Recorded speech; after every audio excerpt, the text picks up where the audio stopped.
കുറ്റിപ്പുറം രാങ്ങാട്ടൂർ കുനമ്പാടത്തേക്കുള്ള വഴി റെയിൽവേ അടച്ചതോടെ പ്രതിസന്ധിയിലായി നാട്ടുകാർ. 50-ലധികം വീട്ടുകാരാണ് കൂനമ്പാടത്തെ ദ്വീപിൽ ഒറ്റപ്പെട്ടത്.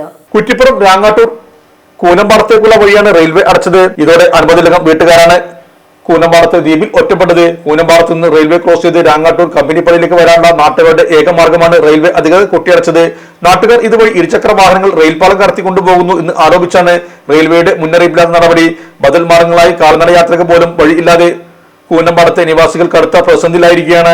ഇലക്ട്രോണിക്സ് ഗൃഹോപകരണങ്ങൾ വാങ്ങുമ്പോൾ വിശ്വസ്തതയ്ക്ക് നിങ്ങൾ പ്രാധാന്യം കൊടുക്കാറില്ലേ? എങ്കിൽ വരൂ സോഡിയാക് ഇലക്ട്രോണിക്സിലേക്ക്. മറ്റാർക്കും അവകാശപ്പെടാനാവാത്ത 35 വർഷത്തെ സേവന പാരമ്പര്യമുള്ള മലപ്പുറത്തെ ഏക ഷോറൂം. എല്ലാ പ്രമുഖ ബ്രാൻഡുകളുടെയും refrigerator, washing machine, LED TV, mixie, oven തുടങ്ങിയ ഗൃഹോപകരണങ്ങളുടെ വിപുലമായ ശ്രേണിയിൽ നിന്നും തിരഞ്ഞെടുക്കാം. കൂടാതെ നിങ്ങളുടെ പഴയ പ്രൊഡക്റ്റുകൾ എക്സ്ചേഞ്ച് ചെയ്യാനുള്ള അവസരവും ഒപ്പം ഏറ്റവും മികച്ച വിൽപ്പനാനന്തര സേവനവും. മലപ്പുറത്തിന്റെ വിശ്വസ്ത home appliances partner Zodiac electronics, traffic circle, Kottappadi, Malappuram.